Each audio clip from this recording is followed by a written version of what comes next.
recebe na noite de hoje no Teatro Municipal Elza Moderato o jornalista e escritor Ben Abraham. Nascido em Lodz, na Polônia, em 1924, Ben Abraham sobreviveu ao gueto de sua cidade natal e aos campos de concentração durante a ocupação alemã em seu país. Depois de passar por 3 campos de concentração, acabou confinado em Auschwitz, de onde seria libertado em 1945 pelas tropas americanas. Ben Abraham passou 2 anos de sua vida sendo transferido em hospitais americanos pela Alemanha para conseguir se recuperar dos danos em sua saúde causados pelo confinamento nos campos de concentração. Chega ao Brasil em 21 de janeiro de 1955 e se naturaliza em 1957. No país, conhece sua esposa Lilian, com quem teve 2 filhos. Desde então, Abraham tem se dedicado à luta pela preservação da memória das vítimas do Holocausto, pela qual é reconhecido internacionalmente. Abraham publicou 15 livros no Brasil sobre o Holocausto, alguns dos quais estará comercializando e autografando após a palestra. Como reconhecimento por seu trabalho, o jornalista tem recebido inúmeras homenagens por onde passa. Em Jaú, não poderia ser diferente. Foi declarado hóspede oficial do município por meio de decreto expedido pelo prefeito municipal. Como mais uma forma de registrar nossa honra por sua ilustre visita, convidamos ao palco o jornalista e escritor Ben Abraham.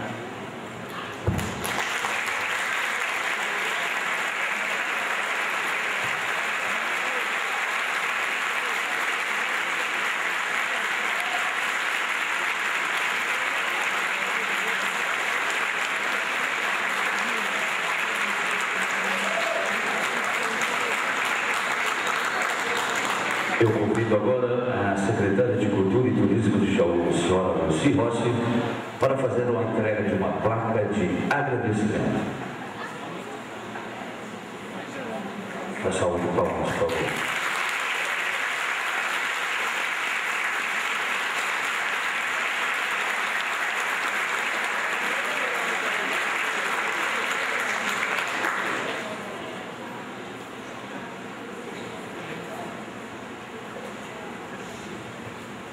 Boa noite a todos. Nosso agradecimento e gratidão a Ben Abraham, que fez de sua vida uma missão na preservação da memória das vítimas do Holocausto. Jaú, 28 de maio de 2001. Muito obrigada pela vida de vocês.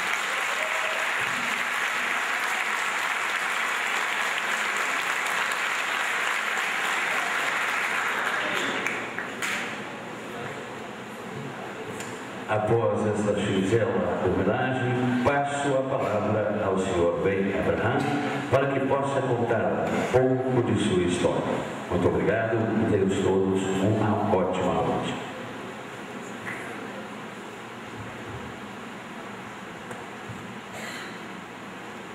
Boa noite a todos.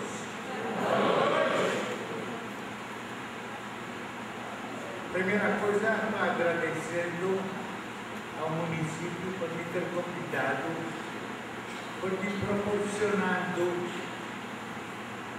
a minha tarefa que eu levei após a guerra para divulgar como testemunha viva tudo o que passei, tudo o que presenciei, para que desta maneira alertar e prevenir, para que isso que aconteceu na metade do século XX não se repita contra quem quer povo, por causa da sua procedência, da sua raça ou da sua religião. Estou aqui, mas antes que comece a minha palestra, as minhas narrações, tenho pedido a vocês que após que vocês vão ouvir tudo que aconteceu, tudo o que presenciei, se tornou meus mensageiros, meu xalier em hebraico, para transmitir isso para seus filhos, seus netos. Por isso, sabendo o que aconteceu, aonde a maldade humana podia conduzir não somente destinos do mundo, mas destinos da sua própria nação, para alertar, para prevenir. Quando a guerra começou, eu tinha 14 anos. Pela primeira vez, isso foi 6 dias depois do início da guerra, os alemães entraram na nossa cidade. Como moleque, jovem, corri curioso para ver os alemães com seus uniformes cinza, com seus capacetes, com suas armas submetralhadoras. Mas logo começaram as perseguições aos judeus. Os judeus religiosos eram caçados nas ruas, tiveram suas barbas cortadas e, como os outros, levados aos trabalhos forçados em qualquer sentido, sob chicotadas. Os mais destacados foram presos, levados à calada de noite e nunca voltaram. Soubemos depois que foram fuzilados. Para distinguir os judeus, os alemães mandaram colocar no braço direito uma braçadeira branca com estrela de Davi azul. Era proibido aos judeus andar nas calçadas, transitar pelas ruas principais. Os seus pertences e suas propriedades foram confiscadas. E depois os alemães, achando que esta humilhação não era suficiente, então mandaram pregar no tórax e nas costas uma estrela amarela com a palavra Jude, Jude que significa judeu. Não demorou muito mais, num bairro mais pobre da nossa cidade, foi instalado um gueto. O bairro foi cercado pela arame farpado com sentinelas em volta, e como ele era em 2 partes da cidade, eles construíram uma ponte que ligava as 2 partes do gueto. Posteriormente, eles se divertiam atirando as pessoas que transitavam pela esta ponte. O inverno no primeiro ano era muito rigoroso, chegando a temperatura de 30 graus negativos. As rações que recebíamos eram tão parcas, cerca entre 60, 600 e 800 ou 900 calorias por dia. Assim, morriam as pessoas. Muitas vezes, andando nas ruas, caíram mortas. Foram retiradas pessoas familiares, esses que morreram em casas, colocadas nas calçadas e recolhidas pelos carrinhos de mãos. Eu vou deixar aqui, com a professora, com a diretora do museu que me convidou, um vídeo que vocês vão poder depois ver tudo isso e essas todas as atrocidades, tudo o que aconteceu com o povo judeu na nossa cidade, na cidade onde eu nasci.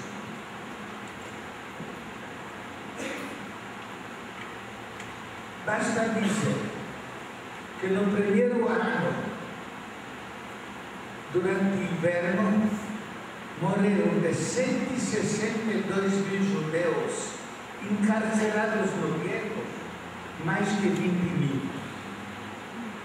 Depois, condições melhoraram um pouco, pois os alemães construíram no gueto fábricas para seus utensílios, para seus armamentos, trabalhando os judeus em troca de uma ração adicional, 10 horas por dia, 7 horas por semana.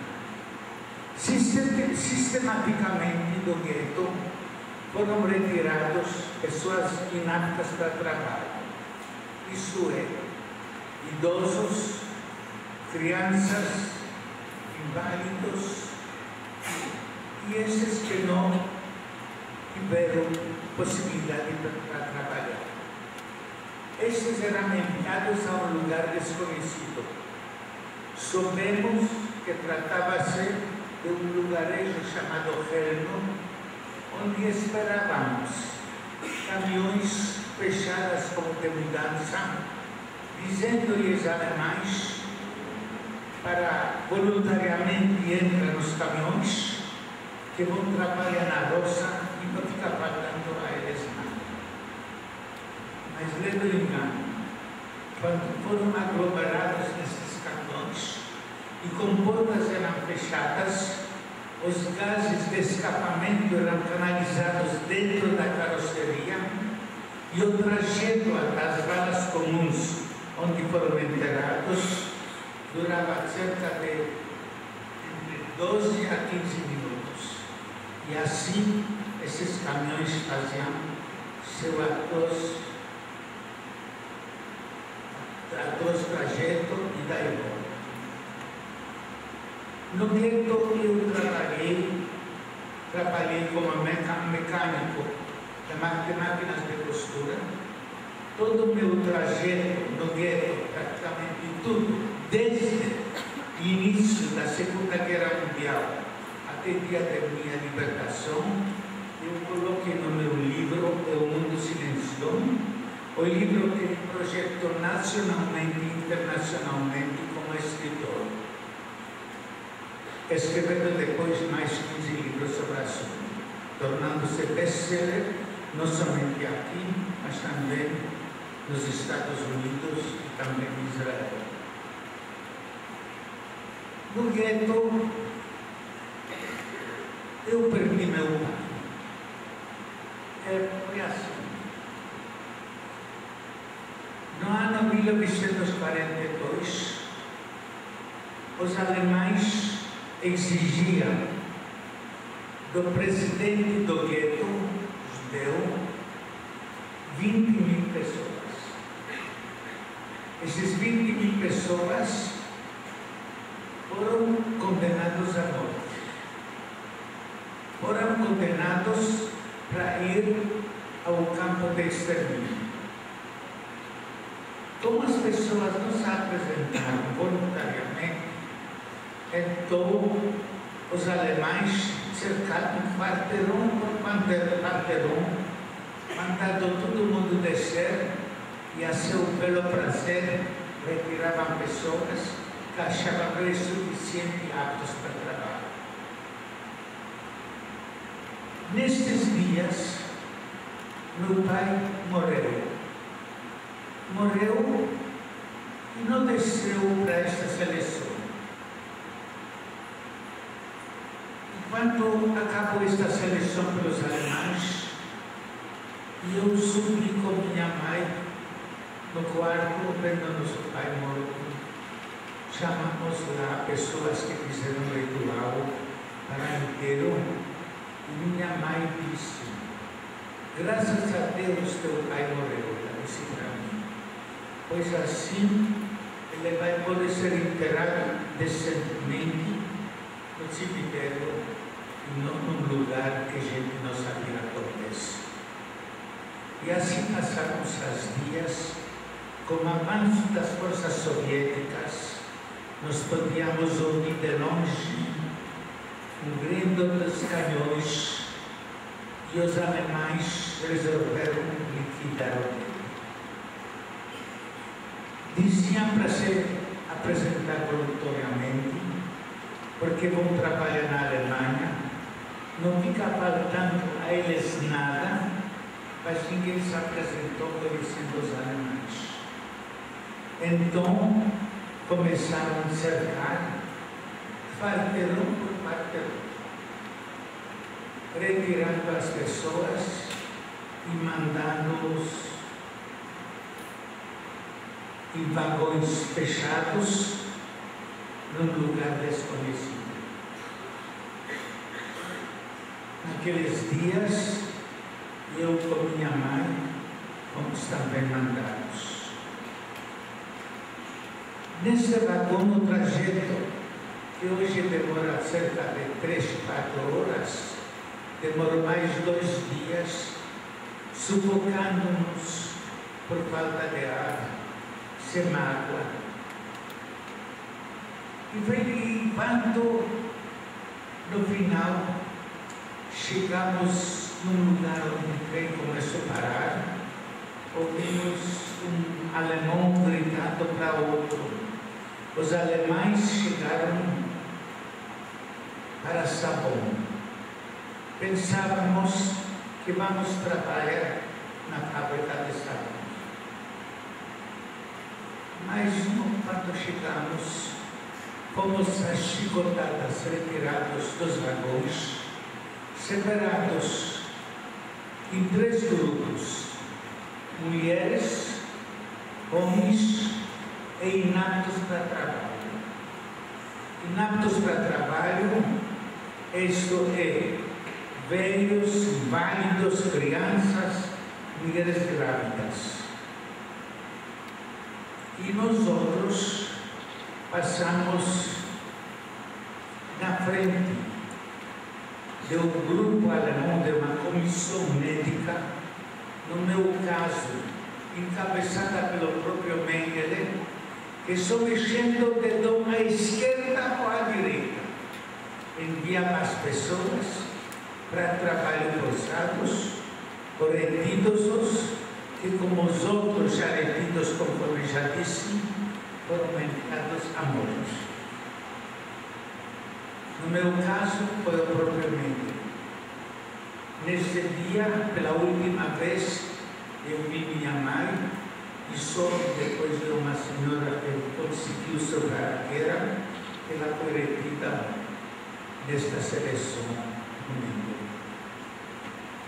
E as pessoas retidas diziam-lhes que vão tomar banho, entregando-lhes alemães, às vezes um pedaço de sabão, às vezes uma toalha, mandando-se despedir.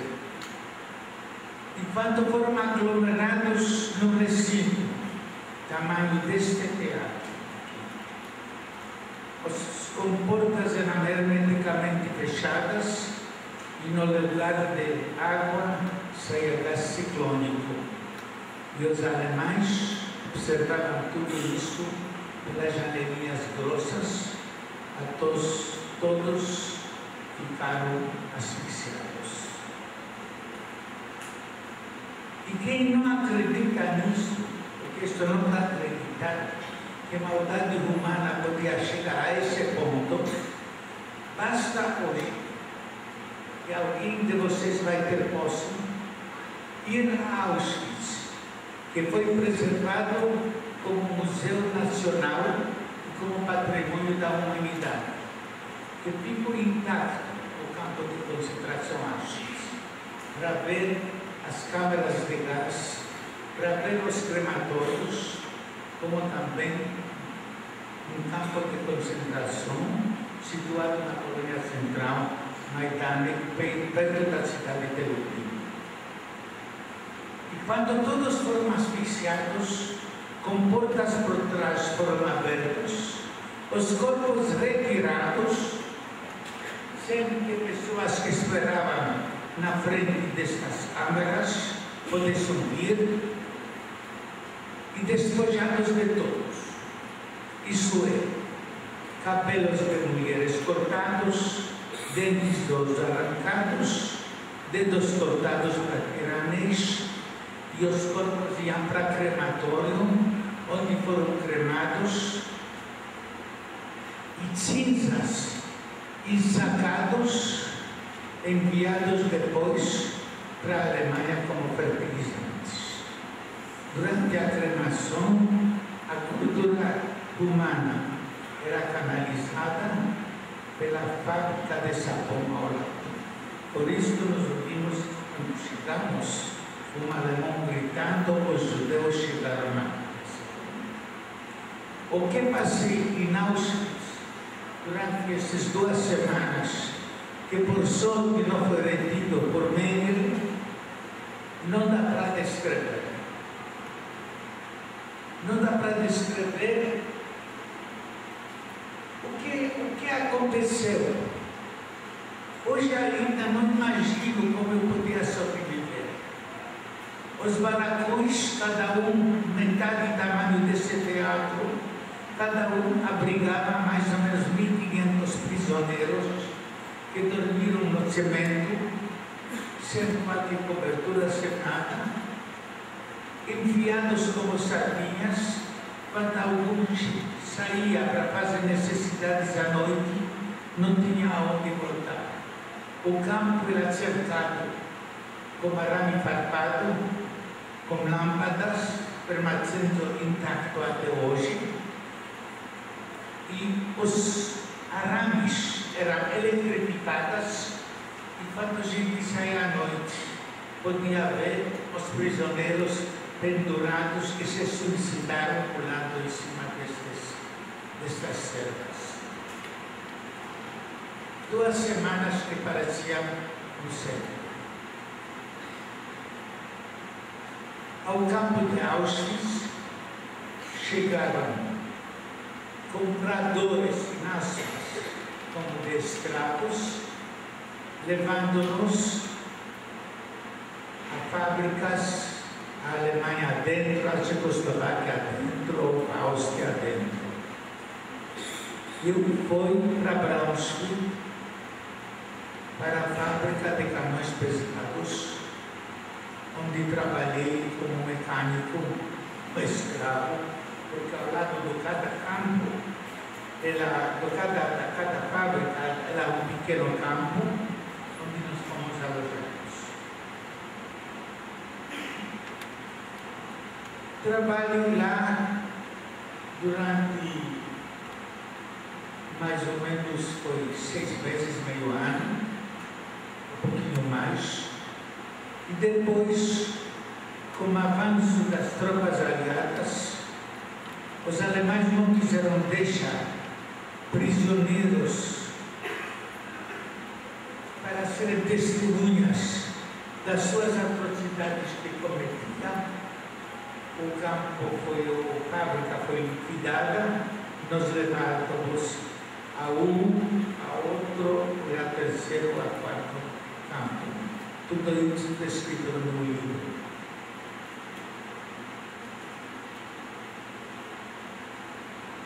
Quando nós fomos evacuados de um campo, Wadenstadt, para Ravensbrück, nós no caminho passamos pelo Hamburgo com meia hora de atraso.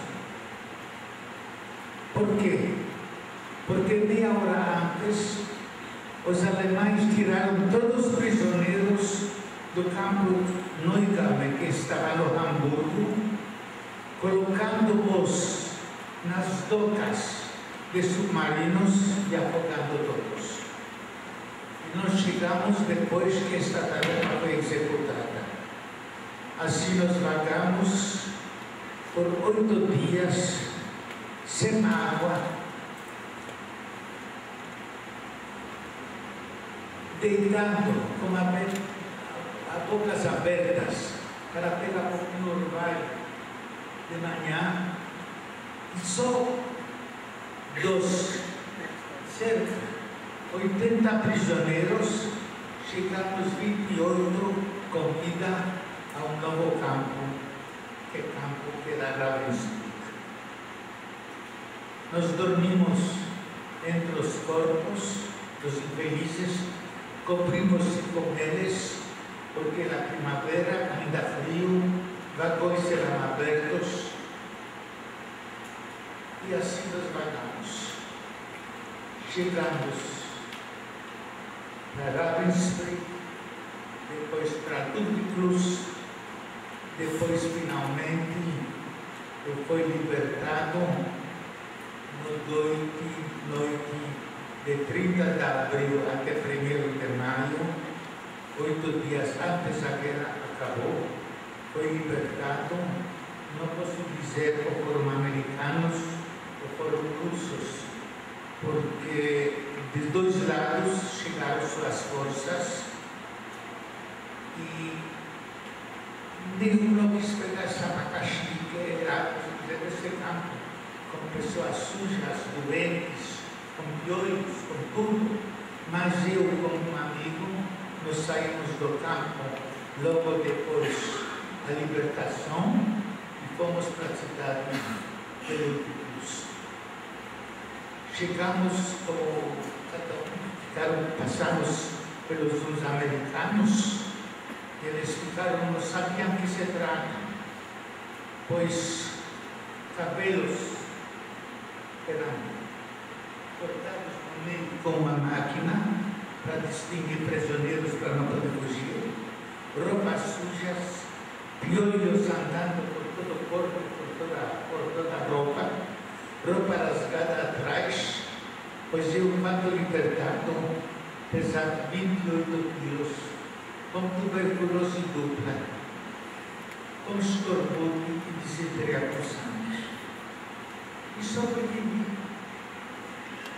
Não por causa que sou mais inteligente dos outros, não por causa que sou mais forte por outros, mas interpretando que durante a época que perambulava pelo campo, esfomeados para Padre Quebrado, jurei a mim próprio que, caso Deus permita me sofrer a guerra, contarei ao mundo o meu testemunho, contarei ao mundo tudo o que presenciei, tudo o que passei, para que desta maneira prevenir e não permitir que o mesmo aconteça contra qualquer povo. Hoje estou com vocês.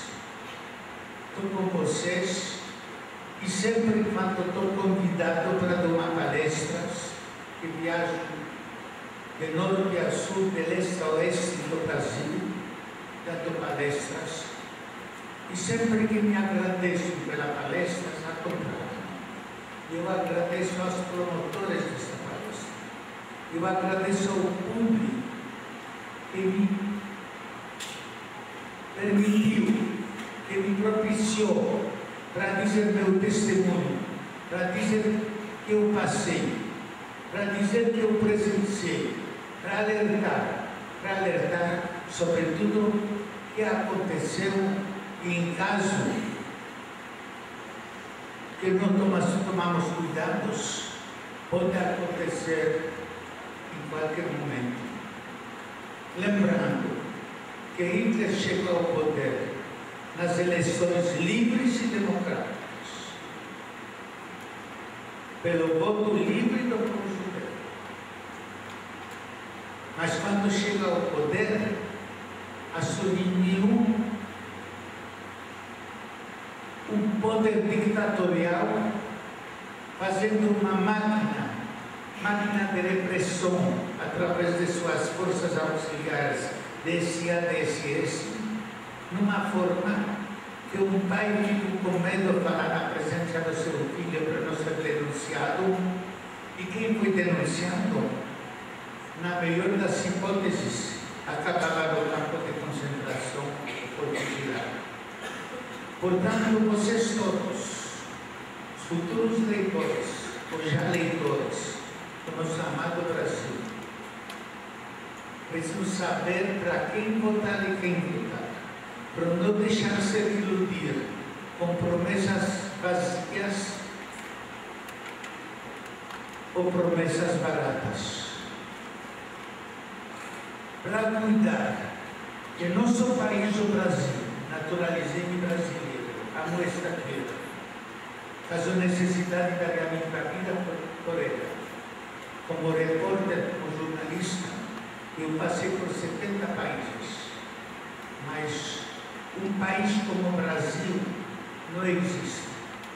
Um país onde ainda muitas coisas não foram descobertas e são já esgotadas no mundo inteiro.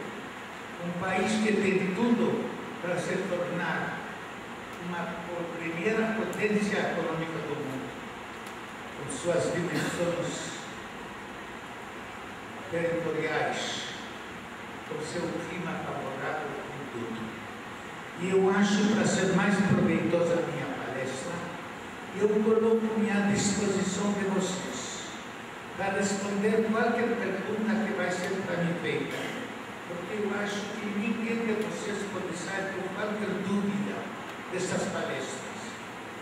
Vocês têm na frente uma testemunha viva de tudo o que aconteceu. Um sobrevivente do nazismo. Ela começou tinha 14 anos. Comprovei 83. Quanto mais Deus me permite para fazer meu trabalho ao lado da minha esposa, que me dá todo o apoio, não sei. Mas estou com vocês. Aproveitem esta minha estadia aqui. Façam dúvidas, todas as perguntas. Eu gostaria aqui, ao meu lado, essa Terezinha, que me ajuda.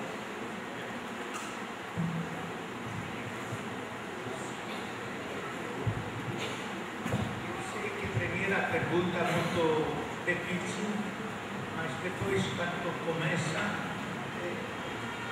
vai ter que se preparar.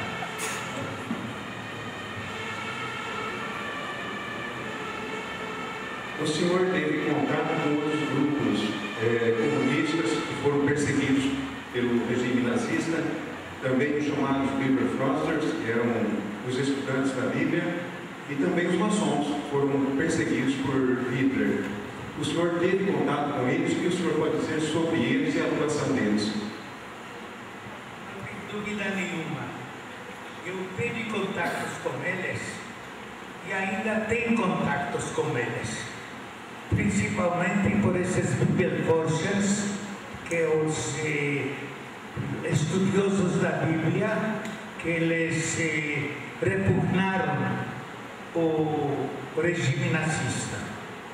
O Hitler visava exterminar os judeus, mas ele também visava ser livre de todos que eram contra seu regime. Isto é, socialistas, social-democratas, comunistas e esse Bibelforschers, que tiveram outra visão da liberdade roubada pelo regime nazista. Teve contatos com eles, só a diferença entre eles e nós judeus era que nós judeus trabalhávamos enquanto tínhamos ainda forças.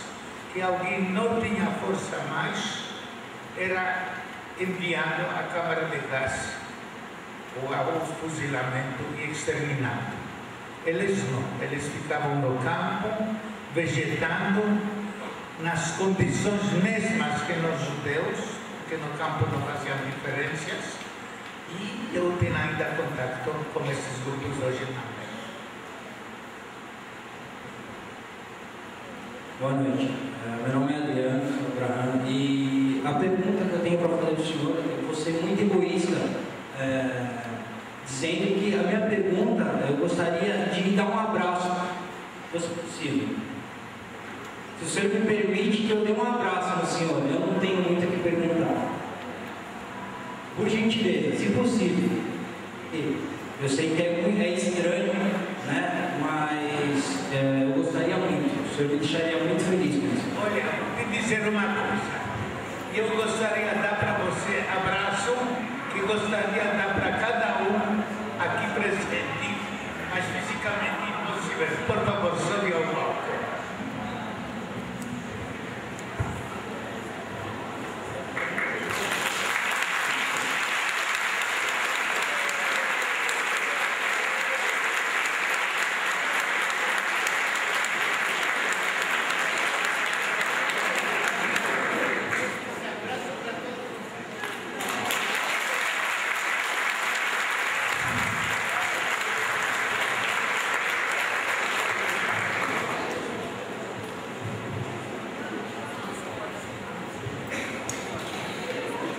favor.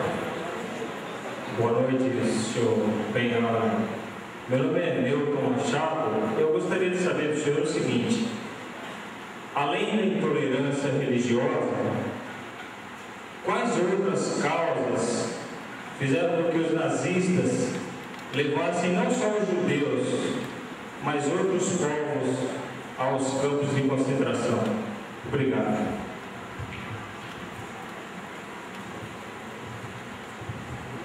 Não foram causas religiosas o que aconteceu com os judeus.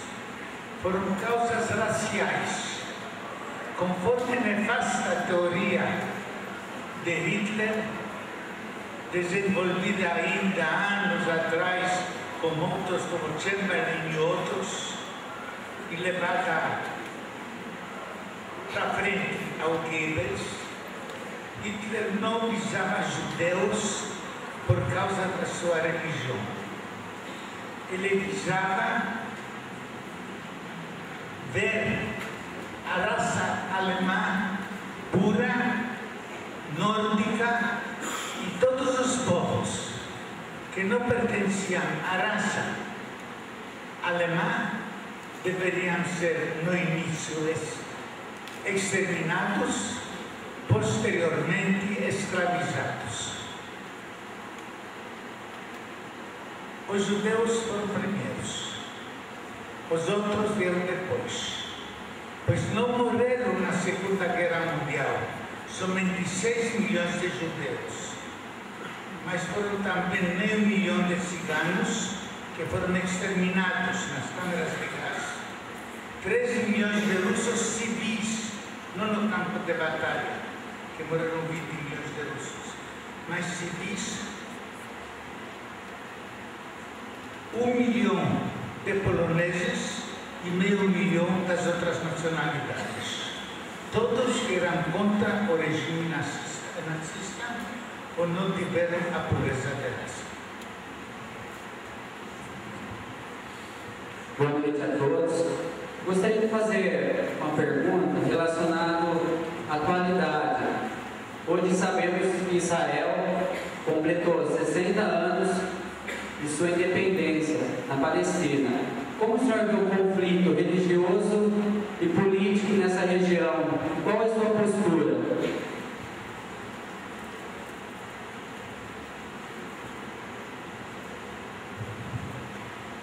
O aniversário de Israel completou 60 anos.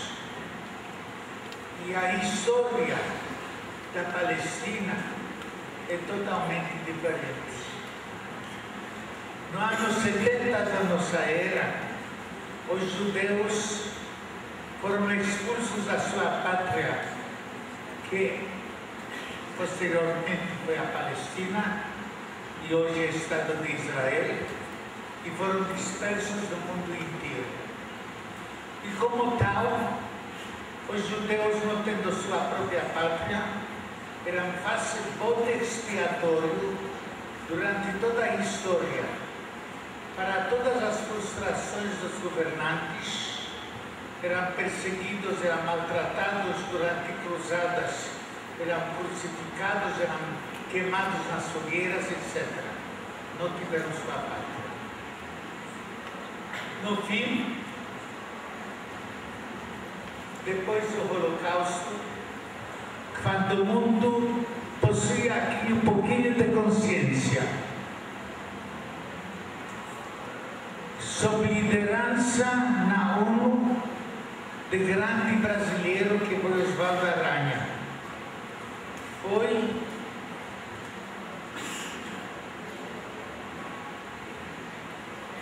aberto o Estado de Israel. Os judeus aceitaram, esteve lá naquela época, com grande alegria deste fato, dançando nas ruas, cantando. E o que aconteceu? O território da Palestina deveria ser dividido em duas partes. a parte judaica e a parte árabe. Os árabes não aceitaram esta resolução e no dia que foi proclamada a independência de Israel, assinado pelos membros do gabinete, encabeçado pelo próprio Ben-Gurion, 5 exércitos árabes, por terra, ar e mar, atacaram o novo Estado, como diziam, para arriscar o de mapa e jogar os judeus ao mar. Os judeus se defendiam. E como aconteciam muitos milagres durante a história do povo judeu antes da dispersão, também aconteceu esse milagre que os judeus venceram esta guerra. E outras guerras seguiram, apesar que todos os dirigentes do Estado de Israel estendiam sua mão para a paz, para países árabes. Até hoje esta paz não foi aceita. E não é culpa dos judeus que os árabes não aceitaram paz, que as árabes iniciaram a guerra destinada à destruição do Estado de Israel e que os árabes até hoje em dia ficam atacando com foguetes ou em qualquer outra forma o Estado de Israel. Boa noite. Senhor, o senhor disse que conheceu 70 países como repórter, né? E durante esse percurso, o senhor sentiu alguma necessidade de voltar à Alemanha, de voltar ao campo, onde conviveu com a guerra? E qual foi a reação do senhor, se o senhor tiver voltado?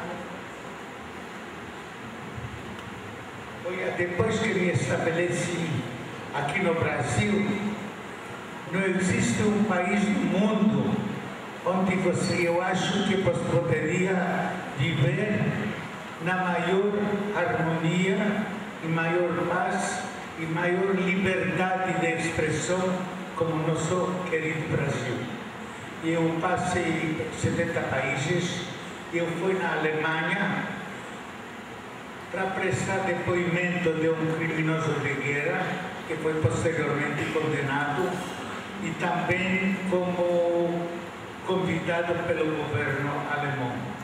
Foi recebido e eu posso te dizer que eu tenho maior respeito por todos os governos pós-guerra da Alemanha, encabeçados pelo Konrad Adenauer, que assumiram assim todas as atrocidades praticadas por nazistas, que estão fazendo tudo para reparar tudo o que aconteceu, coisa lógica impossível para reparar as vidas humanas. Que muitas vezes eu perguntado, ou eu perdoaria, quem sou eu para perdoar? Como eu podia enfrentar esses milhões que morreram nas câmaras de gás ou foram cremados nos crematórios, em nome deles perdoar?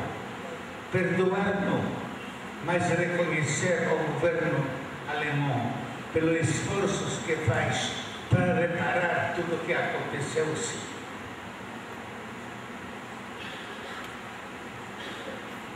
Meu nome é Suzel. Para mim é uma emoção muito grande estar aqui ouvindo o senhor falar sobre esse assunto tão importante, né? Sempre novamente nós vemos aí na mídia um assunto que vem sempre assim, meio mascarado, que é o assunto sobre os neonazistas, principalmente no Rio Grande do Sul. Nós sabemos que existem muitas formas de alusão ao movimento neonazista, formas reprimidas e formas não reconhecidas, né? Eu gostaria que o senhor falasse sobre a negação que existe hoje em dia sobre o movimento, esse movimento que nega, né, o Holocausto. Eu gostaria que o senhor falasse, principalmente para os jovens aqui, né? É muito importante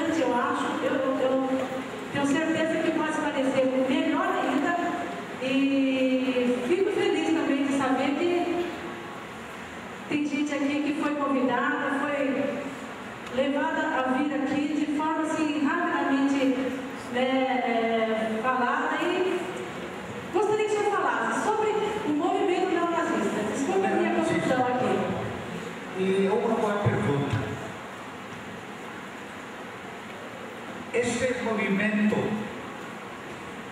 é preocupante e este movimento é revoltante, lembrando o que aconteceu durante a época nazista.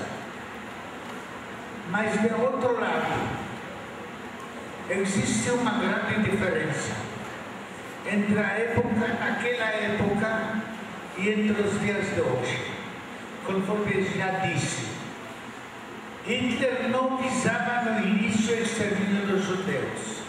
Ele visava servir livre dos judeus.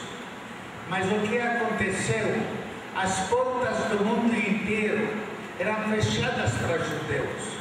Não sei quem de vocês assistiu o filme Naudos Condenados. Os judeus não tiveram aonde ir, não tiveram aonde fugir, então Hitler começou uma macabra tarefa. Hoje é diferente. Com a criação do Estado de Israel, tudo mudou. Os judeus têm hoje sua pátria espiritual. Quando os judeus russos sentiam ser ameaçados, as portas de Israel foram abertas a eles, como também para os judeus etíopes, recebendo-os e compartilhando com eles os seus lares, o seu trabalho e foram aonde ir, aonde fugir. Esses movimentos nos nazistas estão praticamente, podemos até dizer, superados, pois para a resolução da ONU, que a ONU celebra todo dia 27 como um dia do Holocausto, um dia como aniquilamento. Inclusive o Brasil também celebra esse dia. O mundo inteiro sabe e está ciente que aconteceu. E mais, cada um de vocês, conforme já disse antes, pode ir na Polônia e ver os crematórios, as câmaras de gás, e ver em foco tudo que aconteceu durante a Segunda Guerra Mundial. É preocupante que hoje ainda tem esses movimentos com estas ideias.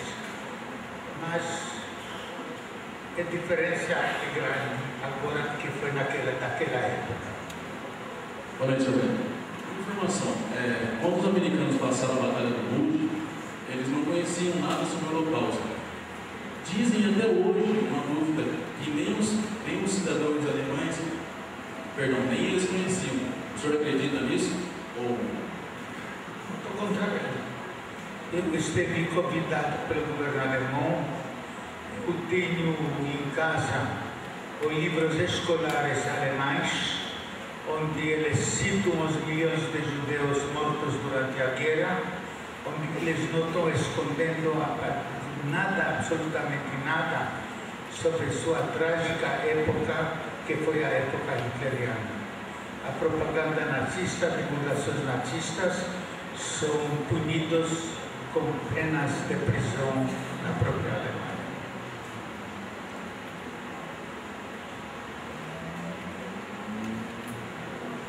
No pós-guerra, o senhor se estruturou emocionalmente, culturalmente, e é sabido pelos anais da história a omissão e também a negligência por parte dos governos democráticos, também por parte da igreja, por parte também dos muçulmanos, de tudo que estava ocorrendo com os muçulmanos, com os judeus.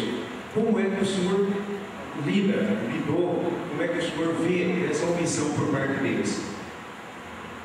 Olha, eu já respondi essa pergunta antes, mas vou repetir. Quando os judeus foram dispersos, não tiveram sua pátria, tiveram um fácil bode expiatório para todos.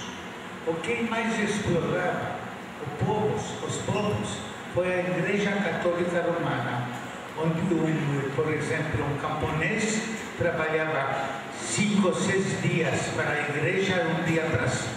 E para desviar a atenção deles contra essa opressão, que foi colocado como bode expiatório aos judeus. Hoje, com a criação do Estado de Israel, tudo mudou.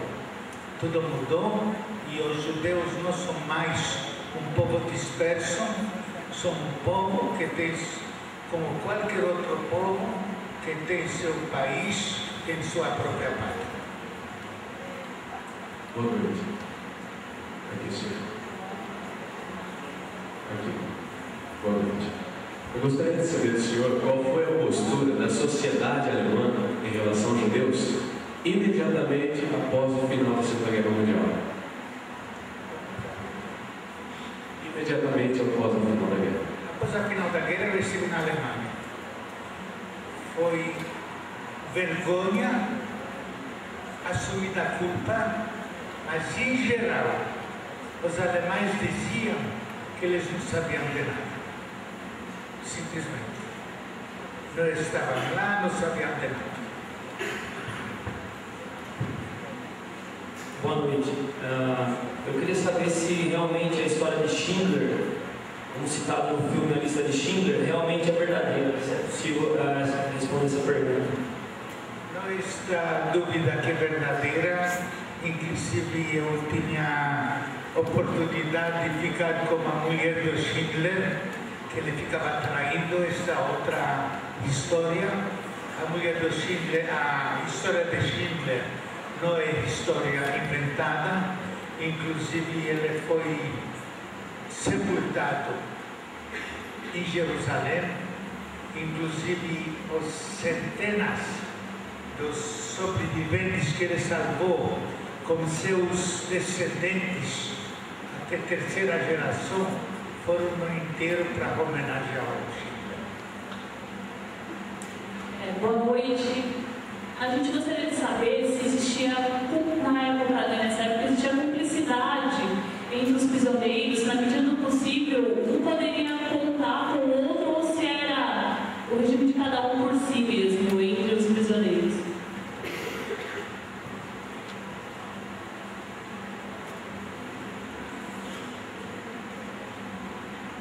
Felizmente, como em todas as nações, tem elementos subhumanos, tem elementos colaboracionistas, também entre todos os povos, tanto poloneses como franceses, como os russos e outros, tinha alguns elementos, inclusive judeus, que colaboravam com os alemães, executando os trabalhos de carrascos, também como prisioneiros dentro dos campos de concentração. Mas a porcentagem deles era muito pequena.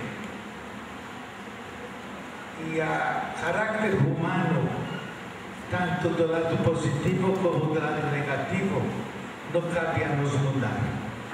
Nós, judeus, podemos ser felizes pelo fato que a porcentagem desses traidores entre os judeus era um número muito mais pequeno que entre as outras nações. Por que o senhor escolheu vir para o Brasil?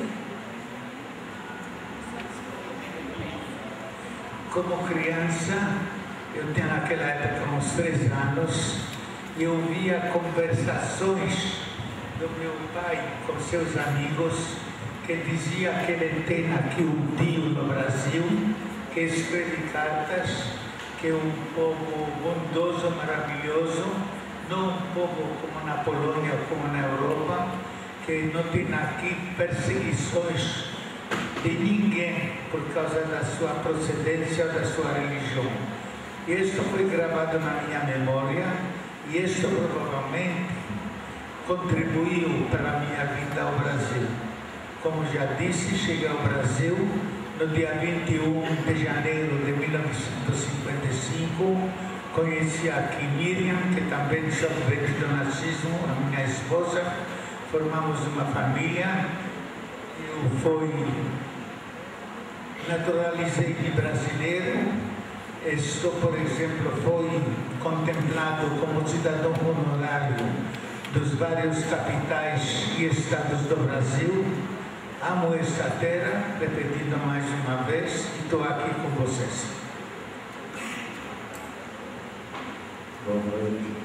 Se a senhora me permite, eu gostaria de fazer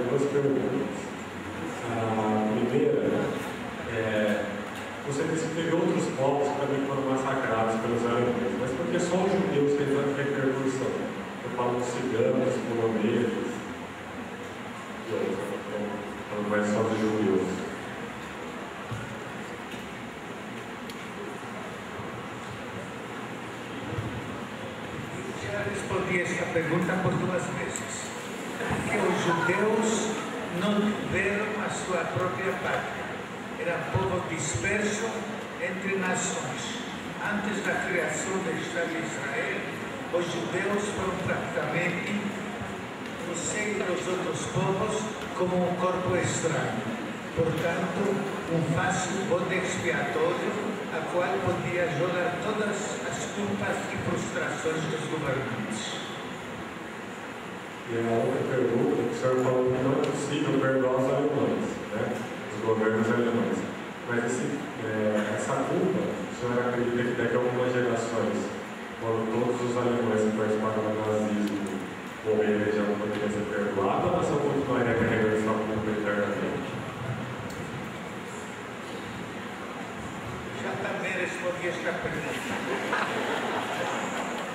Eles assumiram a culpa por tudo que passou, pagando indenizações aos que sofreram durante a guerra, assumindo esta culpa e editando nos seus livros escolares didáticos de tudo o que aconteceu e fazendo tudo para reparar todas essas atrocidades que aconteceram. Porque o povo alemão era um povo mais culto até a chegada do Hitler ao poder. E o povo alemão, chegado ao poder de Hitler, com a repressão, com seu aparato policial, ele fez que os alemães que não concordavam, ou eram contra seu regime, ficaram com medo de falar para não acabar também nos campos de concentração. E eu faço o seguinte, eu vou responder mais 3 perguntas por causa da avançada hora e depois vou colocar uma mensagem a vocês todos. Pode falar. Quem levanta a mão agora vai ter respondido. Pode ser até mais. Senhor Bernardo, do curso de Geografia, eu queria fazer uma pergunta para o senhor, o seguinte: a gente está observando hoje uma nova divisão geopolítica do mundo, e desde que o senhor conseguiu se livrar da Segunda Guerra, que aconteceu várias guerras após isso. A Guerra do Vietnã, que foi uma das que foi bastante massacrante, e vem acontecendo pequenas guerras, mas nada com o tamanho, a proporção e a velocidade da Segunda Guerra. Como o senhor tem viajado por vários países, o senhor acredita que mesmo num país hoje num mundo tão globalizado, com tanta informação, seria possível acontecer outra vez uma guerra ou alguém capaz de cometer as barbaridades de Hitler?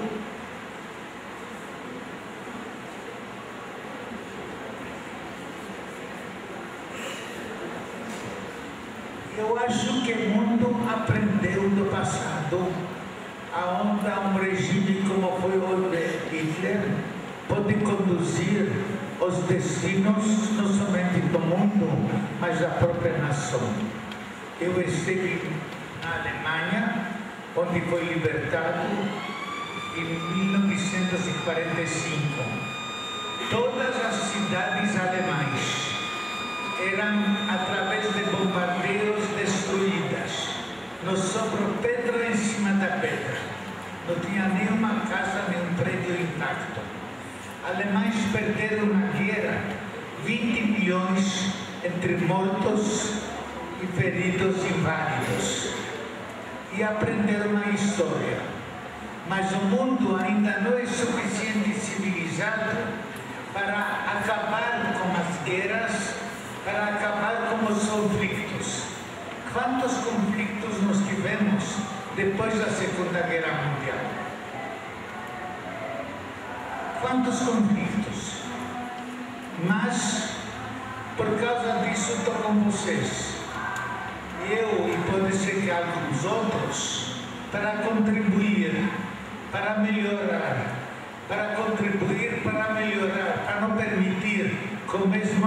acontece que aconteceu na época hitleriana. Boa noite. Meu nome é Herculano. Eu queria fazer a seguinte pergunta para o senhor. Todos, pelo menos a grande parte dos filmes, né, sobre a Segunda Guerra Mundial, sobre o Holocausto, eles retratam os judeus como um povo assim que parece cativo. Eu quero dizer o seguinte, me parece que é um povo resignado do destino que era imposto a eles. Tipo assim, estava indo para um campo de concentração com a grande possibilidade que seria exterminado e eles não se revoltavam, eles obedeciam aquele comando frio.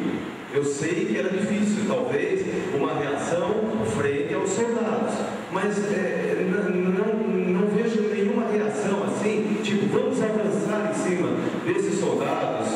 Não sei se, me parece, fica essa impressão que me causa. Muito obrigado. Eu esperava esta pergunta e te posso responder. Estou dificilmente que alguém com estômago cheio, com a paz em redor, imaginar como isso podia acontecer. Mas pessoas esfomeadas durante dias e dias, semanas, meses e meses, quando tornam-se animais irracionais, onde batata podre flutuando no esgoto torna-se tesouro levado diretamente à boca.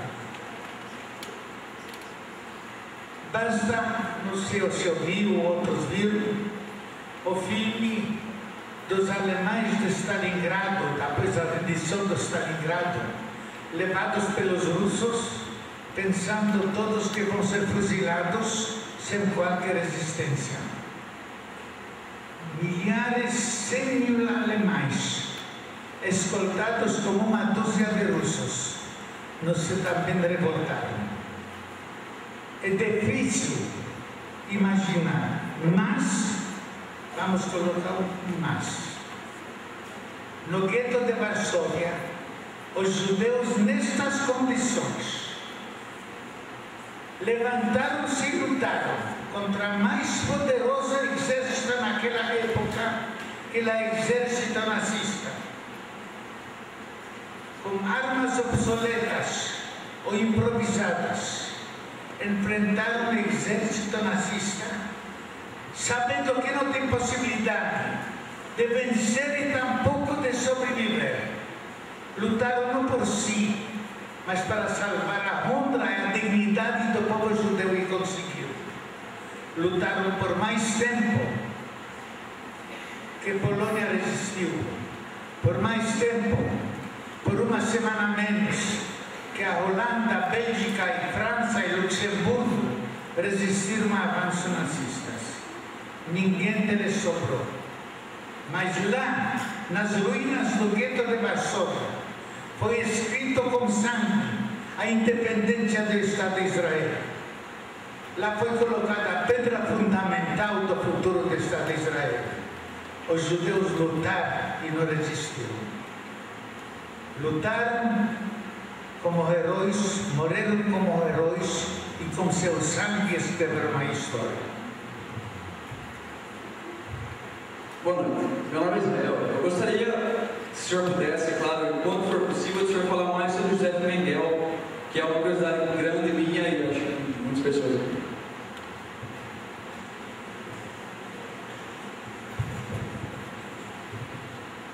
Eu provei internacionalmente, salientando internacionalmente, a toda a farsa da morte de Mengele aqui no Brasil. Mengele não morreu aqui no Brasil, foi sócia dele. Ele, com sua morte, projetou alguns políticos aqui no Brasil. E eu, no meu livro, Mengele, a verdade veio à tona, provei, através das impressões digitais, através da arcada dentária, tanto do próprio Mengele como do homem encontrado aqui no Brasil, que chamava Wolfgang Gerhard, e que foi suposto Mengele que não se tratava da mesma pessoa. Mengele já não está mais vivo. Ele morreu 7 anos depois que foi descoberto aqui nos Estados Unidos. Agora você vai perguntar quem tinha interesse aqui para levantar toda esta, como podemos dizer, toda essa que aconteceu com Mengele. Assim eu te responder. Conforme o depoimento do cônsul alemão Frank Dutch, numa palestra que foi gravada, ele disse que Mengele foi preso pelos aliados em abril de 1945. Os alemães não foram naquela época mais levados prisioneiros, a guerra acabou. Foram presos como criminosos de guerra. E conforme palavras dele, foram devolvidos todos os manuscritos, todas as experiências do Mengele, do Mengele, foram devolvidos e ele foi inexplicavelmente solto. Se pergunta por quê? Os alemães faziam experiências científicas em aspas, mas alguns muito próprios para cientistas americanos, os russos, etc., que aproveitaram-se dessas experiências. Entre eles, Mengele, que fazia experiências com cobaias humanas, alguns eram absurdas, mas alguns também podiam ser aproveitados. E ele foi encoberto pelos americanos durante todo o tempo. Quando o prêmio pela sua cabeça subiu a $2 milhões, ele não podia se sentir mais seguro nem entre seus próprios familiares. Então, foi aberta toda esta história para dar a cabo a vida do Mengele. Esta resposta. Agora, como já praticamente não tem mais perguntas, mais uma. Querido Bernardo, a última, para a gente encerrar essa palestra emocionante, uma pergunta bastante pessoal. Nos seus momentos de reflexão e até de oração, talvez até de desespero, muitos porquês o senhor deve ter feito. Por que tanta atrocidade? Por que tanta maldade? O que leva pessoas como Meino, Hitler e tantas outras pessoas ditatoriais, né, tantos ditadores pelo mundo afora, cometer tanta atrocidade? Não sei se o senhor tem a resposta, talvez até fique aqui nessa plateia para todo mundo refletir. Será insanidade mental? Será sede de poder? Ou será falta de espiritualidade? Não sei se essa resposta existe. No maior dos casos, ambições pessoais. Quando um líder surge de nada. Agora, que você vai analisar a história, atrocidades, matanças, não aconteceram só durante a Segunda Guerra Mundial, durante toda a história da humanidade. O humano ainda não é suficientemente humano para entender que Deus criou a terra, que Deus criou com amor, que Deus criou para a convivência de todos os povos e todas as raças. Pode ser que não nós,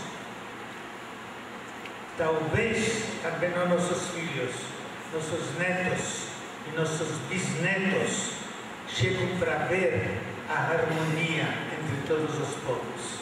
Um pequeno exemplo. os povos da Europa sempre viviam em guerra, sempre se matando. A maioria das guerras entre franceses e alemães. Hoje foi criado um mercado comum europeu, onde tem única moeda e todos os pontos vivem em paz. Pode ser que o tempo vai resolver toda essa situação e todos nossos netos e bisnetos vão poder desfrutar os dádivas de Deus. Agora, para finalizar, para vocês. Primeiro, como já disse, o que nós podemos fazer? Nós precisamos aprender do passado como viver no presente e enfrentar com cabeça erguida o futuro.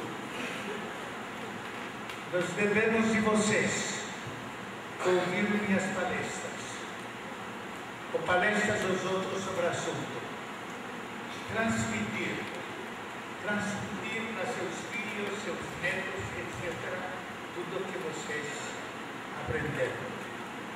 E na pergunta, o que nós podemos fazer?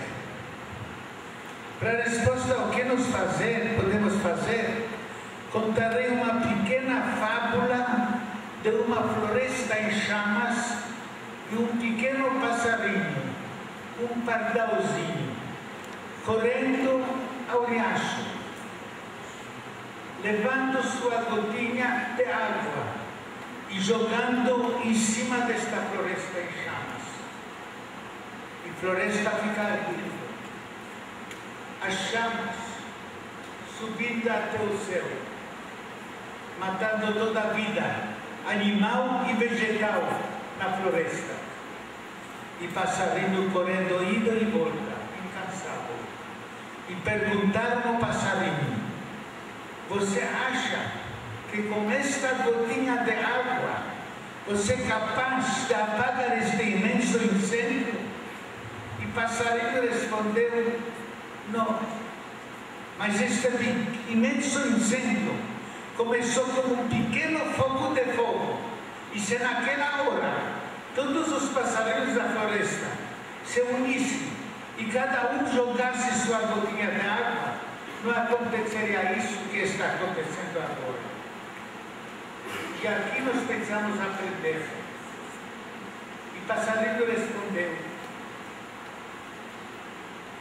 eu quero ser com minha consciência em ordem. E assim precisamos aprender. Quando uma nuvem de horizonte ameaça o nosso país, o nosso querido Brasil, o futuro, nosso futuro, o futuro dos nossos filhos, nós não devemos ser este passarinho que quando tarde demais jogar sua gotinha de água. Devemos ser estes passarinhos que devemos nos reunir e junto jogar em cima do fogo de fogo a nossa gotinha d'água, para que não aconteceu com o nosso querido Brasil, com o nosso mundo, que aconteceu com esta floresta. Obrigado a todos.